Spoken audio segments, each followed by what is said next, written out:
సమస్య ఏముందంటే మన దగ్గర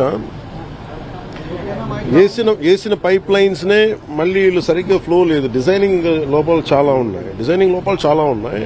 ఆ డిజైనింగ్ లోపాలు ఒకళ్ళు కరెక్ట్ చేయాలి.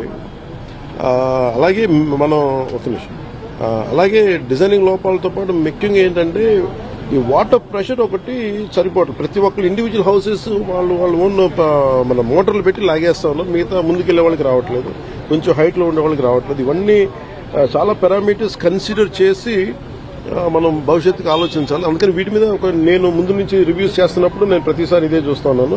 ఇక్కడ మనం ఉన్నప్పుడు ఒక 4 అడుగులు ఎత్తులో ఒక 100 ఇల్లు ఉంటే వాళ్ళకి నీళ్లు రావట్లేదు. అలాగే ముందున్న ఒక 2 కిలోమీటర్ల ఏరియాకి వస్తుంది, నెక్స్ట్ పక్కనున్న వీటికి రావట్లేదు. ఇవన్నీ మన పిఠాపురంలోనూ చాలా క్షేత్రస్థాయి పర్యటనలో ఇవన్నీ నేను పరిశీలించాను. ఓవర్ హెడ్ ట్యాంక్స్ ఉన్నాయి. మనకి డ్రింకింగ్ వాటర్ మనకి సర్ఫేస్ డ్రింకింగ్ వాటర్ ఫెసిలిటీస్ ఉన్నాయి. కానీ పైప్ డిజైనింగ్ లో వీళ్ళు చాలా బండగా ముండిగా పైప్ వేసి తవ్వేస్తున్నారు. కానీ దానికి చాలా కన్సిడర్ చేయాలి. ప్రెషర్ ఎవరైనా తీసుకుంటారా, లేదంటే ఎక్స్ట్రా మీటర్ ఏమైనా మోటార్లు వేసి తోడేస్తారా, వాటికి ఏం చేయాలనేది మనకి ఆర్డబ్ల్యూఎస్ శాఖ కూడా దీనికి కొంత బాధ్యత వహించాలని చాలాసార్లు చేశాను. ఈ సౌర విద్యుత్ ఒప్పందాలకు సంబంధించి ఆంధ్రప్రదేశ్ గతంలో ముఖ్యమంత్రిగా ఉన్నటువంటి జగన్మోహన్ రెడ్డికి దాదాపు 1750 కోట్ల రూపాయలు ముడుపులు ముట్టినట్టుగా అమెరికన్ న్యాయస్థానంలో అభియోగాలు నమోదైనాయి. దీనిపైన అది నేను లాస్ట్ 2-3 డేస్ నుంచి ఒకసారి మొత్తం పరిశీలిస్తా ఉన్నాను.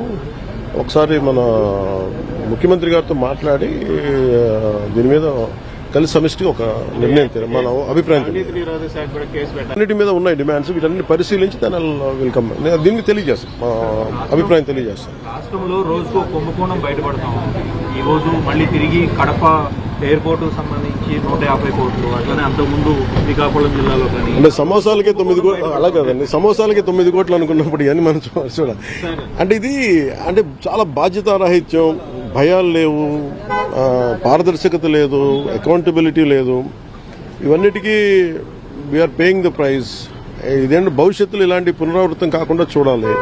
ఒకటి వాళ్ళు చేసిన దానికి వాళ్ళని అకౌంటబిలిటీ తీసుకురావడం, 2 భవిష్యత్తులో ఇలాంటి పునరావృతం కాకుండా ఉండటం. వీటన్ని రెండింటి మీద ఆలోచిస్తారు.